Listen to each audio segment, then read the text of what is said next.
नमस्कार दोस्तों, मैं विकास चार्ट एंड ट्रेड से आपका स्वागत करता हूं। तो दोस्तों, लास्ट वीक का एनालिसिस वाज स्पॉट ऑन। हम लोगों ने निफ्टी में और बैंक निफ्टी में तो खास करके हम लोगों ने ब्रेकआउट वही रखा था।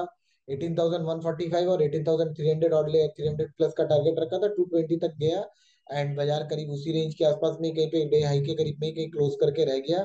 तो this was a very good week. And bank Nifty में हम लोगों ने रखा था कि लोअर लेवल्स का सपोर्ट है, बैंक निफ्टी ऊपर चलना चाहिए। एंड बैंक निफ्टी ने डिसाइसिवली एक अप मूव भी दिया। 41,600 तक हम लोगों ने टारगेट रखा था, 41,825 तक गया। तो last week was a good move. Index में एक अच्छा ट्रेड प्लान बना and everybody made some good money out of it. तो दोस्तों, चीजों को और ज्यादा लेंदी नहीं करके फटाफट वीडियोस पे आते हैं। तो जैसा कि मैं निफ्टी की चार्ट खोल रखा हूँ आपके सामने में, आप जैसे देखोगे ये निफ्टी का चार्ट है, ठीक है। येट अगेन, जैसे मैं यहाँ पे इसको थोड़ा सा चार्ट को आपके लिए बड़ा कर देता हूँ, ठीक है। निफ्टी अभी भी इस जोन को ब्रेक कर चुका है, बट ये अपर जोन को नहीं ब्रेक कर पा रहा है। This is the resistance cluster in Nifty, this zones. ये हायर लेवल पे निफ्टी में रेजिस्टेंस क्लस्टर है, बट मेरे को लगता है कमिंग वीक में ये ब्रेक हो जाएगा, because we have a very good hourly chart. मैं तो दोस्तों, क्या होता है ना कि अगर मेरे को ट्रेंड अच्छा लगता है ना, तो मैं एक बार आवरली चार्ट को देखता हूँ। मैंने देखिए आपको ये पैटर्न दिखाया था, हाई फिर हाई फिर हाई फिर हाई फिर हाई, फिर देखिए यहाँ पे फिर करेक्शन लेके इसने लोअर बैंड का सपोर्ट लेके अगेन क्लोजिंग के टाइम पे निफ्टी ने एक ब्रेकआउट दे दिया था। And we are holding on to the calls in Nifty and bank Nifty.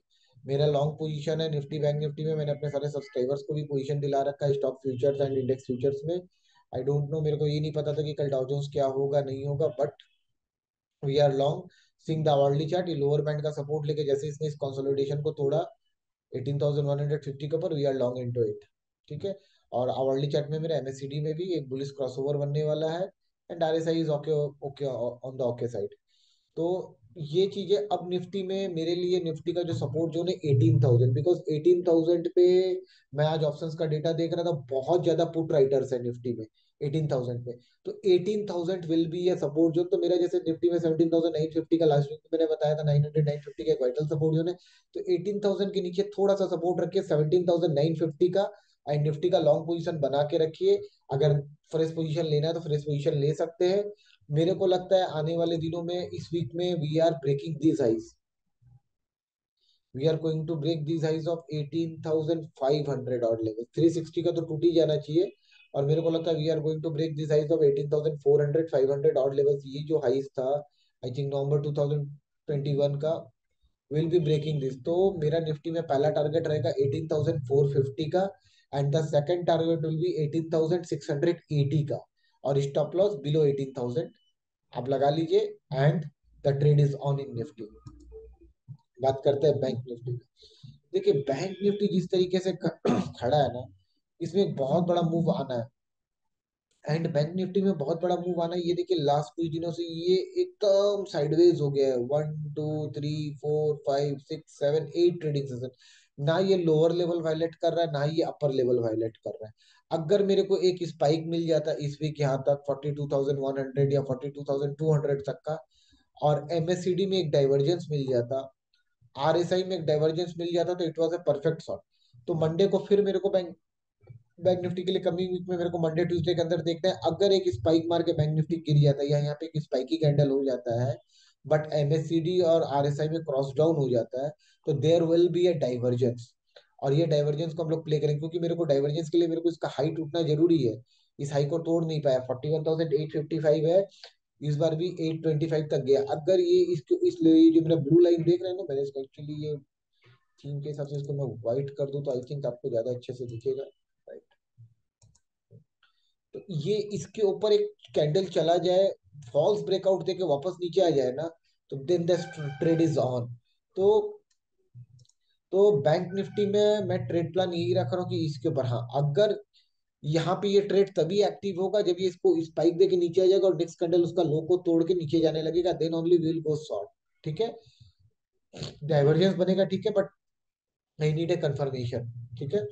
अब अगर बैंक निफ्टी ऊपर क्लोज दे देता और अगर ये यहाँ से क्रॉस डाउन नहीं होता एंड एमएससीडी वापस ऊपर का ही घर पकड़ लेता है, तो देन यही लेवल होगा 41,800 ऑड लेवल से ये होगा सपोर्ट जोन। उसके स्टॉप लॉस में बैंक निफ्टी में बाई करिए, the target will be 42,800 and then 43,500। Because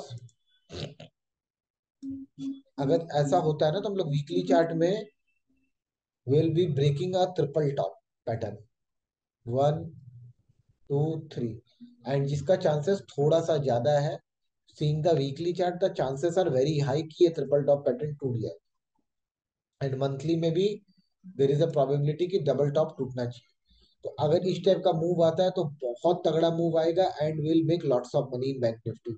तो ये बैंक निफ्टी का एनालिसिस है, इसको जरूर अपने रडार पे रखिएगा। देखिए मैंने आपको एक प्रोबेबिलिटी केस बताया कि अगर स्पाइक मार के नीचे आ जाता है तो हमारा एक डाइवर्जेंस एक्टिव हो जाएगा, अगर एमएससीडी आरएसआई में अगर वो चीज बनता है तो। Else else the trade is on. Hourly chart as decided कि आवरली चार्ट देखिए एकदम अपने पैटर्न पे चल रहा है। आवरली चार्ट के हिसाब से तो देखिए, आवरली चार्ट के हिसाब से तो the trade is still on, we are into the bulls.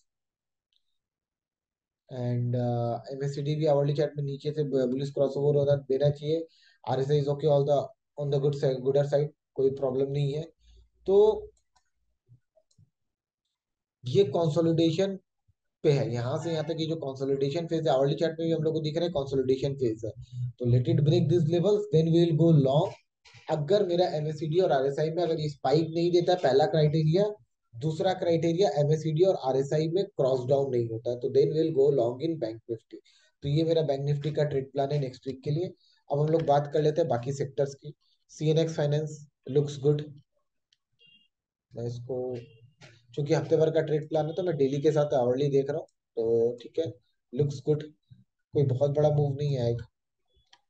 Infra looks good. IT, IT देखिए जो लास्ट वीक मैंने बताया था कि ये अपर रेंज पे यहाँ तक जाके रेजिस्टेंस लेगा, जब हम लोगों ने लास्ट वीक बात किया था यहाँ पे मैंने बोला था कि अगर इस कैंडल का हाई को तोड़ देगा तो ये अपर बैंड तक जाना चाहिए, एंड इट वेंट, और वहीं से जाके इसने करेक्शन लिया। अब ये लोअर लेवल को, अगर इस लोअर लेवल को तोड़ता है तो then there will be a fall in IT.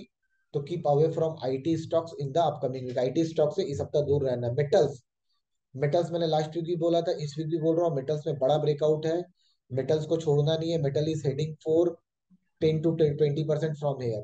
और मैं अभी मेटल के शेयर्स पे भी कुछ बात कर लूंगा आपसे, ठीक है। फार्मा साइडवेज रहेगा, फार्मा से बच के रहिए। PSU banks will be on the run up, PSU bank पे तेजी रहेगी, keep an eye on PSU banks. Mid cap, mid cap okay. Private bank sideways रहेगा, कंसोलिडेट करेगा। Media sideways to consolidation. Auto, auto भी एक consolidation सा ही लग रहा है, ऑटो में कोई खास ब्रेकआउट सा लग नहीं रहा है। एफएमसीजी में एक ब्रेकआउट बन सकता है अगले वीक में, विल हैव टू वेट कि ये 45,237 का अगर हाई तोड़ता है तो, rather than it can be a consolidation. तो ये हो गया। मैं बात करने वाला था आपसे मेटल्स के शेयरों पे। Metal shares,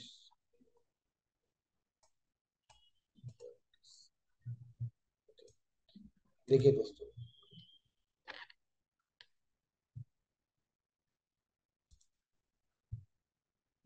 JSW steel on the verge of A breakout.